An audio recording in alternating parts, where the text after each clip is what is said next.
Hola, ¿qué tal? Soy Bertalicia Galindo y esto es Alcanzando el Conocimiento. Alertan sobre cambios inesperados en el genoma al usar la edición genómica de CRISPR. Analizan que el cerebro humano podría ser un nuevo método de identificación. Más países se están preocupando por qué hacer para eliminar los plásticos de su vida diaria. La NASA lanza misión hacia el Sol. Ciudad del Cabo en vilo por quedarse sin agua potable. Las pozas de Cuatro Ciénegas en Coahuila padecen la peor sequía de todos los tiempos. Ana Cruz, la cineasta que presenta la vida del científico y viajero Alexander von Humboldt en México, en un documental conversa con nosotros. Esto y más hoy en Alcanzando el Conocimiento. Y fíjese usted, estas imágenes sorprendieron a los habitantes de República Dominicana. Se trata de una masa enorme de basura, vasos de poliestireno y botellas de plástico atrapadas entre las raíces de las lilas, una planta flotante que cubre algunos ríos de este país caribeño. Hasta el pasado 12 de julio, toda esta basura hacía presión contra el puente flotante que hay sobre el río Osama, que recorre 148 kilómetros de la isla antes de desembocar en el Atlántico. La enorme masa de desechos se habría acumulado en ese punto a causa de las fuertes lluvias de la tormenta Beryl que afectó al territorio dominicano por esas fechas. Las autoridades que controlan el puente decidieron abrirlo y la basura terminó en las playas de Fuerte San Gil, Montesinos y Jibia en el litoral sur de Santo Domingo. En total se estima que se han recogido cerca de 1.300 toneladas de basura desde el viernes 13 de julio en las playas de Santo Domingo. Las imágenes de la costa cubierta por centenares de toneladas de basura han causado indignación y son muchos los que piden que las autoridades asuman su responsabilidad en lo ocurrido. Y mientras en Dominicana el mar se llena de plástico, en la ciudad holandesa de Rotterdam, todo lo contrario, se abrió el primer parque de reciclado de Europa. Se trata de una plataforma flotante elaborada de plásticos recogidos del agua. La urgencia por hacer algo que ayude a frenar la contaminación plástica fue lo que le llevó a poner su idea sobre papel, a empezar a buscar financiamiento y pedir los permisos necesarios al municipio, y así surgió este lugar. El parque tiene el nombre de Recycle Park y es idea del arquitecto Ramón Noster, quien es promotor de la sostenibilidad del medio ambiente. Bueno, y ya hay problemas con la edición genética. Investigadores de todo el mundo han adoptado la técnica CRISPR para alterar los genomas, pero algunos advierten que tal vez provoque cambios no deseados en el ADN que pueden pasar inadvertidos. Un artículo publicado en Nature Biotechnology dio a conocer que el método CRISPR puede causar eliminaciones y reordenamientos de ADN cerca del lugar en el que se desea modificar el genoma. Estas alteraciones pueden entorpecer la interpretación de los resultados experimentales y podrían complicar los esfuerzos para diseñar terapias basadas en la edición genética. Este hallazgo concuerda con resultados anteriores, no solo para la técnica CRISPR, sino también para otros sistemas de edición de genes. En la edición mediante CRISPR-Cas9, la enzima Cas corta el ADN en un punto particular, tras lo cual la célula intenta sellar el corte usando mecanismos de reparación de ADN, pero estos no siempre funcionan a la perfección y a veces algunos segmentos de ADN se suprimen o se reorganizan, en pequeñas partes de ADN ajenos que se incorporan al cromosoma. Los investigadores suelen emplear CRISPR para provocar pequeñas eliminaciones contra la esperanza de suprimir la función de un gen. Sin embargo, al examinar las ediciones con CRISPR se descubrió que se producían también eliminaciones grandes, a menudo a varios miles de letras de ADN, así como reorganizaciones complejas de secuencias del ADN que corresponden a uniones de secuencias previamente distantes entre sí. El fenómeno prevaleció en los 3 tipos de células que ensayaron, incluido un tipo de célula humana cultivada en el laboratorio. Aunque estas ediciones no deseadas son un problema que merece más atención, no debería impedir el uso de CRISPR. Los científicos recomiendan que cuando se aplique CRISPR es necesario hacer un análisis más exhaustivo para saber si las mutaciones inducidas ocurren como se desea. Y hay todo un debate mundial acerca de en qué podemos hacer edición genética y en qué no? Si podemos hacer edición genética para nosotros mismos o podríamos hacer edición genética para nuestros hijos o nuestros nietos y si eso sería ético o no. ¿Ustedes qué opinan? Las huellas dactilares, la retina y el iris, la geometría de la palma de la mano o la voz permiten el reconocimiento de una persona, pero ¿sería posible identificar a un individuo tomando como base las características anatómicas de su cerebro? Un equipo de científicos de la Universidad de Zúrich afirma que los factores genéticos y las experiencias de vida dan forma y estructura al encéfalo, por lo que no habría dos cerebros iguales. Así lo dieron a conocer en la revista Scientific Reports.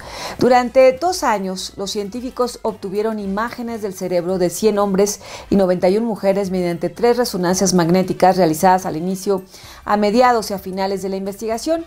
El análisis reveló que medidas simples como el grosor, la superficie o el volumen de la corteza cerebral bastan para discriminar a un sujeto de otro. Sorprendentemente, el volumen y la superficie total del cerebro, que son parámetros aún más generales, también resultaron específicos de cada individuo. Estos datos sugieren que el cerebro humano posee una arquitectura altamente personalizada determinada por la acción de genes concretos, factores ambientales y vivencias. Este hallazgo evidencia la existencia de una suerte de huella cerebral que podría complementar el uso de otras medidas biométricas a fin de verificar la identidad de un sujeto en específico. Y la NASA se encuentra en los últimos preparativos para el lanzamiento de una sonda que llegará a acercarse más que ninguna otra al Sol. La sonda Parker, bautizada así en honor a Eugene Parker, el astrofísico que desarrolló la teoría de los vientos, será lanzada desde Cabo Cañaveral en los primeros días de agosto. La misión se acercará a 6 millones de kilómetros de la superficie solar a una velocidad que alcanzará los 200 kilómetros por segundo en una misión en la que analizará el comportamiento de la estrella tanto a distancia como en el propio lugar. Será la primera vez que una misión se adentre en la corona solar, una región que alcanza temperaturas muy superiores a la superficie del astro rey.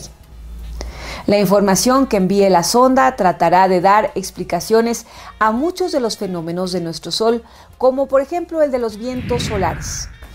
Israel anunció que lanzará una nave espacial no tripulada a la superficie de la Luna en febrero de 2019. La nave espacial, desarrollada con capital privado por la firma SpaceX, será lanzada desde Estados Unidos en un vehículo de lanzamiento orbital Falcon 9 de SpaceX durante el mes de diciembre. El alunizaje está fijado para el 13 de febrero de 2019. Si tiene éxito, la misión convertiría a Israel en el 4º país en hacer un alunizaje suave con un vehículo no tripulado en la Luna, sumándose a Rusia, Estados Unidos y China. La nave espacial israelí será la más pequeña enviada a la superficie lunar y tiene 2 metros de diámetro y aproximadamente medio metro de alto. Pesa 600 kilogramos, aunque cuando llegue a la Luna, pues pesará 180 kilogramos porque ya habrá consumido su combustible. Se anunció que el Instituto de Ciencia Weizmann realizará una investigación científica para intentar descifrar el magnetismo de las rocas lunares. ¿Y ustedes saben cuál es la representación más antigua de la bóveda celeste? Es el disco celeste de Nebra, que es la representación de los fenómenos cósmicos más antigua del mundo. Fue enterrado de manera ritual como ofrenda a los dioses, junto con 2 espadas, 2 hachas, 2 brazaletes en espiral y un cincel de bronce hace cerca de 3.600 años en el monte Mittelberg, cerca de Nebra, en Alemania.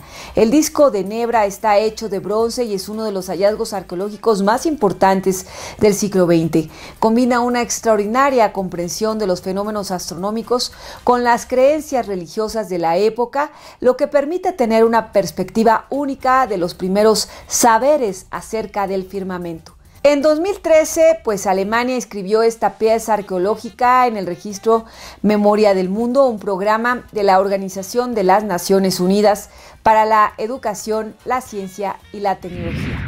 Ciudad del Cabo, el lugar más turístico de Sudáfrica y el segundo más importante del país en términos de población, ha sido noticia a lo largo del último año por la posibilidad de convertirse en la primera gran ciudad del mundo en quedarse sin abastecimiento de agua potable. Y aunque el peligro ha pasado, las autoridades locales están tomando medidas para garantizar que el agua siga saliendo por los grifos de sus habitantes, empezando por reciclar aguas residuales, además de poner en marcha nuevas plantas de desalinización y de avanzar en la extracción de aguas subterráneas. Ciudad del Cabo tiene la intención de construir una planta temporal para el reciclaje de aguas residuales que tendría una capacidad de producción de 10 millones de litros de agua diarios y que en principio entraría en operaciones a finales de este mismo año. A la par, anunciaron la construcción de una planta permanente para reciclar aguas residuales que podría suministrar 90 millones de litros diarios de agua potable a partir de 2020. Mientras tanto, los vecinos de Ciudad del Cabo siguen reutilizando el agua de la lavadora, tiran de la cadena de un W una sola vez al día y se duchan con cubetas de agua y reutilizan el líquido varias veces. Estas medidas, unidas a un límite en el consumo diario de 50 litros de agua por cada habitante, han retrasado el denominado Día Cero anunciado para el pasado 16 de abril, donde a partir de esa fecha el Ayuntamiento de Ciudad del Cabo anunció que cerraría definitivamente el suministro del agua tras una larga sequía que habría dejado bajos mínimos los embalses de la zona. Gracias a que a finales de junio llegaron las lluvias y se recargaron las fuentes de agua, se retrasó el Día Cero hasta 2019. Las restricciones continúan y las autoridades locales exploran nuevas vías para que Ciudad del Cabo no se convierta en la primera gran ciudad del planeta sin agua. Y fíjese usted que las pozas de Cuatro Ciénegas, que son únicas en el mundo porque se encuentran en medio del desierto y albergan a más de 70 especies endémicas, pues están teniendo serios problemas de agua. Y bueno, esto ya es una situación que se ha venido advirtiendo a las autoridades y a la misma sociedad desde hace muchísimo tiempo, y pues resulta que las cosas no cambian en la región. La zona tiene una gran cantidad de extracción de agua, pues esto para los cultivos, sobre todo para cultivos de alfalfa, que a su vez pues es el suministro de alimento para el ganado, tanto para la extracción de leche, para todo lo que son vacas, y también pues para las reses, para todo lo que es el ganado para consumos cárnicos. Y bueno, aquí sobre todo en el sistema de agua del Churince, que tiene pues una serie de lagunas, pues está padeciendo justamente, ya está pues completamente seco en este verano, y pues las autoridades nomás no hacen nada. Pues se ha dicho, el gobierno del estado de Coahuila pues ha dicho que va a hacer algo, que no va a dejar que pues a Cuatro Ciénegas también le pase lo mismo que a Viesca. Sin embargo, pues esto va cada vez peor y no hacen absolutamente nada.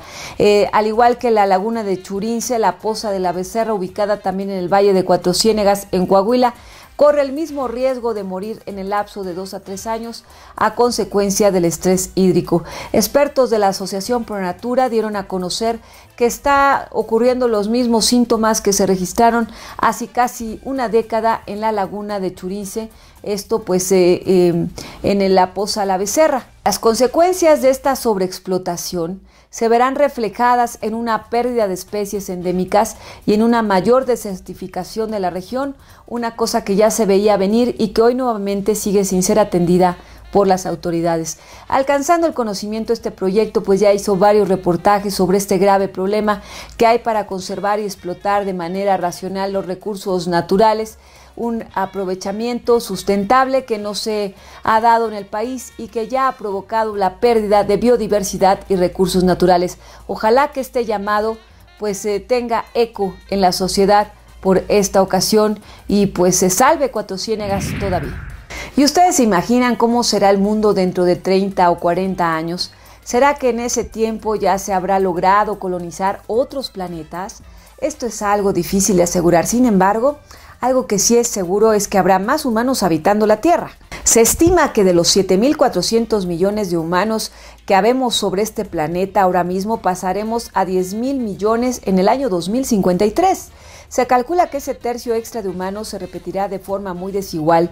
La población asiática seguirá expandiéndose, pero a menor ritmo, así como la americana, pero los dos extremos serán África, donde el número se duplicará, y Europa, con países como España, Alemania o Rumania, que perderán hasta el 20% de su población. Estos son solo algunos de los datos del nuevo informe de la Oficina de referencia de la población que desde 1962 publica informes sobre demografía, recursos y desarrollos humanos. El documento del 2018 está dedicado especialmente a cómo este planeta podrá mantener a tanta población y en situaciones tan extremas. Y una investigación de la Universidad de Basilea en Suiza dio a conocer que las aves de todo el mundo consumen entre 400 y 500 millones de toneladas métricas al año de escarabajos, moscas, hormigas, polillas, áfidos, saltamontes, grillos y otros artrópodos. La investigación fue publicada en la revista The Science of Nature y destaca el importante papel que cumplen las aves para mantener bajo control a las poblaciones de insectos que atacan a las plantas. Esta cifra se calculó a partir del análisis de 103 estudios que habían calculado el volumen de presas consumidas por las aves insectívoras de 7 de las comunidades ecológicas más importantes del mundo, conocidas como biomas. Los resultados son sorprendentes porque la población mundial de aves insectívoras consume anualmente tanta energía como una megaciudad del tamaño de Nueva York. Consiguen esta energía capturando miles de millones de insectos herbívoros y otros artrópodos potencialmente dañinos. Las aves que habitan en los bosques consumen alrededor de 300 millones de toneladas. Otros 100 millones de toneladas son consumidas por aves de las sabanas, los pastizales y las tierras de cultivo, así como de los desiertos y de la tundra ártica. Las aves cazan activamente insectos, sobre todo en la temporada de crías, cuando necesitan presas ricas en proteínas para alimentar a sus polluelos. El estudio concluye que las aves son una clase de animales en peligro porque están muy amenazadas por factores como la deforestación, la intensificación de la agricultura, la aplicación de pesticidas sistémicos, la depredación por los gatos domésticos, las colisiones con estructuras artificiales, la contaminación lumínica y el cambio climático. Si estas amenazas globales no se resuelven pronto, los servicios ecosistémicos vitales que nos proporcionan, como la supresión de las plagas de insectos, se perderán. Y 8 rinocerontes negros, una especie en vías de extinción, fallecieron durante un traslado al Tsavo East National Park en Kenia. Las autoridades calificaron la tragedia como un desastre nacional. El Ministerio de Turismo de Kenia y la ONG Kenya Wildlife Direct confirmaron que el 13 de julio pasado murieron 8 de los 11 rinocerontes negros que eran trasladados desde 2 parques, el Nairobi National Park y el Nakuru National Park, a un nuevo santuario, Tsavo East National Park. Una investigación preliminar hecha por Kenya Wildlife Service concluye que los animales murieron por causa de envenenamiento de sal después de haber bebido agua en su nuevo hábitat, aunque no se excluye la posibilidad de negligencia, malas condiciones de traslado o una reacción a los sedantes. El gobierno de Finlandia anunció que para el año 2029 ya no utilizará carbón para generar energía. Así lo dio a conocer el ministro de Medio Ambiente, Kimmo Tiilikainen, conocido por su defensa en reducir los gases de efecto invernadero. Esta medida se enmarca en el futuro Plan Nacional de Energías para la próxima década, que se inspira en una estrategia bioeconómica y en la apuesta de otros países europeos contra la amenaza del cambio climático. El objetivo de Finlandia es una política pública para cumplir con el Acuerdo de París. Renunciar al carbón, que supone el 10% de la energía finlandesa, supondrá un cambio gradual por otras alternativas durante los próximos 10 años a un ritmo del 1% anual.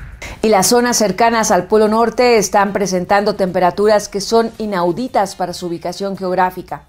En la región boreal de Siberia, junio fue el mes más cálido en más de un siglo. Así lo dio a conocer el Centro Hidrometeorológico de Rusia. La medida de temperatura de toda la región fue 8 grados más alta de lo habitual. Y este fenómeno también se repitió durante la primera semana de julio. Otras situaciones de calor extremo se han registrado también en los últimos 60 días en las regiones frías como Escandinavia, Reino Unido, Irlanda y Canadá. Los expertos coinciden en que estos eventos climáticos encajan en los escenarios previstos por la comunidad científica como consecuencias del calentamiento global. La ola de calor de Siberia generó problemas serios en los habitantes de la región en distintas localidades y se alcanzaron repetidamente los 40 grados centígrados a lo largo del mes de junio. Los científicos del clima consideran que hacen falta más estudios para vincular directamente este episodio con el cambio climático. El fundador de Facebook, Mark Zuckerberg, puso de nuevo a la red social en el ojo del huracán. En una entrevista con el sitio web tecnológico Recode, difundida en un podcast, Zuckerberg dijo que aunque Facebook esté enfocado en frenar la difusión de noticias falsas, algunas creencias que se mantienen por convicción no serán eliminadas.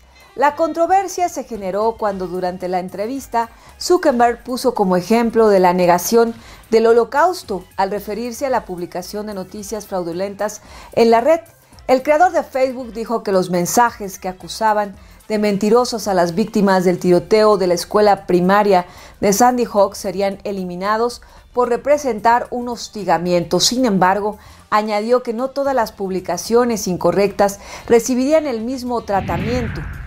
So I'm Jewish, and there's a set of people who deny that the Holocaust happened, yes, right? I find that deeply offensive. But at the end of the day, I don't believe that our platform should take that down, because I think that there are things that different people get wrong. I don't think that they're intentionally getting it wrong. Tras la entrevista, Zuckerberg envió un correo electrónico a Recode para clarificar sus declaraciones, en el que dijo que si algo es considerado falso por quienes revisan la veracidad de las publicaciones en Facebook, perdería la mayoría de su distribución en sitios de noticias, y que si una publicación cruza la línea de promover la violencia o el odio contra algún grupo en particular, sería eliminada. Y Tom Gruber, uno de los cofundadores de Siri, abandona Apple. La compañía creadora de Siri fue fundada por Dhaka Klitaus, Adam Scheyer y el mismo Gruber en el año 2010. Primero como aplicación de la iOS y meses después, la empresa Apple la compró por una cifra de $200 millones en 2011. Siri fue presentada en el iPhone 4S y causó revuelo debido a su sistema de reconocimiento de voz y sus diversas funciones como app. Sin embargo, luego de su impacto tecnológico, Siri pasó a un segundo plano tras el lanzamiento de otros asistentes virtuales como Alexa y Google Assistant. Tom Gruber dejará la empresa para dedicarse a proyectos de conservación ambiental. Y este 6 de agosto, Hiroshima conmemoró un aniversario más del lanzamiento de la bomba atómica. Como cada año, a partir de las 8 de la mañana, se tuvo lugar en el Parque Memorial de la Paz de Hiroshima este acontecimiento, una ceremonia en memoria de las personas fallecidas en la explosión nuclear, a la que acudieron supervivientes, miles de personas, familiares de las víctimas y el primer ministro Shinzo Abe. También acudieron representantes de varios países del mundo. En punto de las 8:15 hora de la explosión de la bomba atómica, los familiares de las víctimas hicieron sonar la campana de la paz y se guardó un minuto de silencio. Y uno de los padres de la bomba atómica fue el físico Robert Oppenheimer. Años después del lanzamiento de la bomba en contra de Japón, el científico, ya retirado y afectado por el cáncer de garganta, recordaba en un programa de televisión el día 16 de julio de 1945, fecha de la prueba Trinity, la primera explosión nuclear que él había contribuido a crear. Ese día vino a su mente una frase extraída del libro sagrado hindú Bhagavad Gita, cuyas palabras han perdurado hasta hoy como su cita más célebre. We knew the world would not be the same. Few people laughed. Few people cried. Most people were silent. I remembered the line from the Hindu scripture, the Bhagavad Gita. Vishnu is trying to persuade the prince that he should do his duty, and to impress him takes on his multi-armed form and says, "Now I am become death, the destroyer of worlds." I suppose we all thought that one way or another. Las palabras de Oppenheimer suelen recordarse como un ejemplo de la transformación del científico que dedicó su talento a desarrollar el arma más mortífera jamás inventada por el ser humano a una persona dedicada a una cruzada pacifista, una actividad que duraría hasta el fin de sus días. Y en más noticias de Japón, Ale, una startup de este país, quiere lanzar pequeños satélites al espacio que permitan crear la ilusión de estrellas fugaces artificiales. La compañía anunció que harán su primera prueba real en el año 2020 en Hiroshima. Con pequeños satélites, rociarán pequeñas bolas metálicas de aproximadamente 1 centímetro de diámetro fuera de la atmósfera a fin de generar la primera lluvia de estrellas artificial de la historia. A medida que estas bolas metálicas entren en la atmósfera, brillarán intensamente de 60 a 80 kilómetros sobre el suelo como estrellas fugaces naturales. Esta es una innovación en la industria del entretenimiento y ya hay ciudades del Medio Oriente como Dubái que están interesadas en este desarrollo. El Beluga XL, el transporte de nueva generación de Airbus, hizo su primer vuelo. Este avión está basado en la versión de carga A330-200. El Beluga XL mide 63 metros de largo, casi 9 de alto y tiene una envergadura de 60 metros con una capacidad de carga de 51 toneladas y puede recorrer distancias de hasta 4.400 kilómetros. Al Beluga aún le quedan unas 600 horas de vuelo o de prueba a lo largo de los próximos 10 meses para conseguir la certificación de tipo, si todo va bien, y le permitirá entrar en servicio en 2019. Y harina de trigo, cebada silvestre, tubérculos molidos y agua. Estos son los ingredientes de la receta de pan más antigua del mundo y data de hace más de 14.000 años y no tenía gluten. Científicos hallaron restos carbonizados de pan en un sitio arqueológico en el desierto negro de Jordania por investigaciones de la Universidad de Copenhague en Dinamarca. El hallazgo es significativo porque los restos prueban que ya se horneaba pan 4.000 años antes de los comienzos de la agricultura. Estos restos de pan carbonizado que muestran el esfuerzo adicional de mezclar ingredientes para producir alimentos, y los viajes de Alexander von Humboldt, explorador alemán que llegó en 1803 a tierras mexicanas, dejaron una vasta investigación científica, antropológica y de la cultura y de la civilización que observó en la Nueva España. Humboldt es reconocido como el explorador más grande de América Latina. Recorrió varias regiones del continente impulsado por su curiosidad científica. Durante su travesía enfrentó retos y peligros, pero estos no lo detuvieron en su empeño para descubrir la enorme diversidad de la flora, la fauna, minas, volcanes, suelos, mares y ríos mexicanos. La vida de Alexander von Humboldt fue documentada en el largometraje Humboldt en México, la mirada del explorador.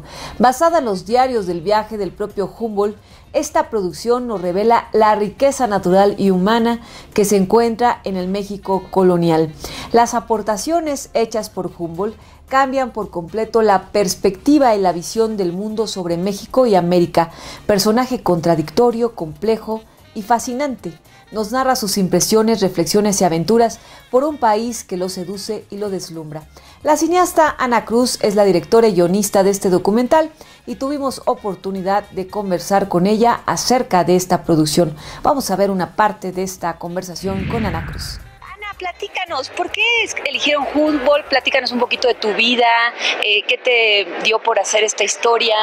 Bueno, la verdad es que soy una exalumna del colegio alemán Alexander von Humboldt. Y entonces eso como que de alguna manera siempre a todos los exalumnos nos vincula con la figura de Humboldt. ¿Tienes familia alemana? No, la verdad soy de familia mexicanísima, pero sí soy una persona que se formó de una manera bicultural, digamos, en el colegio alemán. Fui alumna desde kinder hasta la prepa, y la verdad es que yo creo que sí deja mucha huella la cultura alemana en todos los mexicanos, porque hay un grupo muy importante de mexicanos que también fuimos compañeros del colegio y sigue habiendo muchos que son de familias mexicanas, pero que tienen interés en aprender la lengua alemana.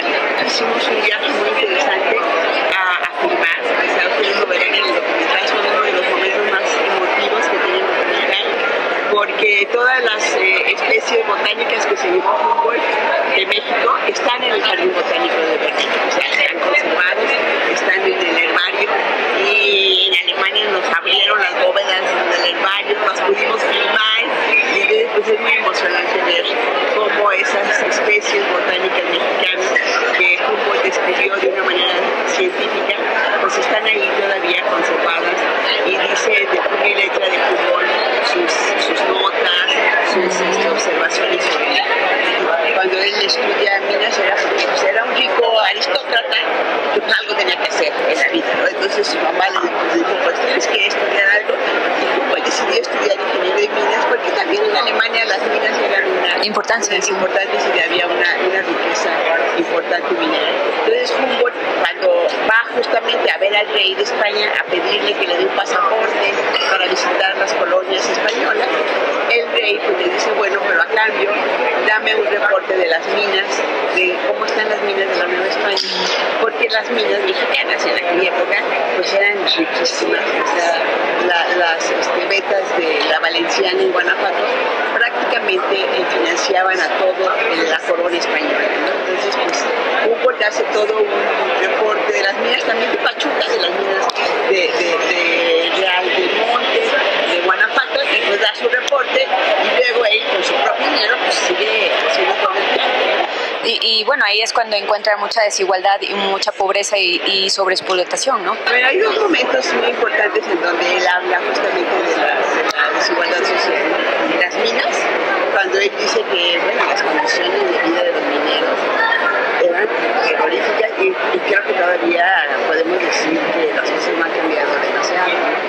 Y él sí, realmente se preocupaba mucho por la vida de los mineros y por la salud de los mineros, porque morían a los 25 o 30 años esos jóvenes. Y otra situación que lo conmovió mucho fue justamente en la Ciudad de México, cuando él queda sorprendido por un lado de lujo, de la riqueza, de la arquitectura de la ciudad, y por otro lado la pobreza, la cantidad de los que existen en la ciudad.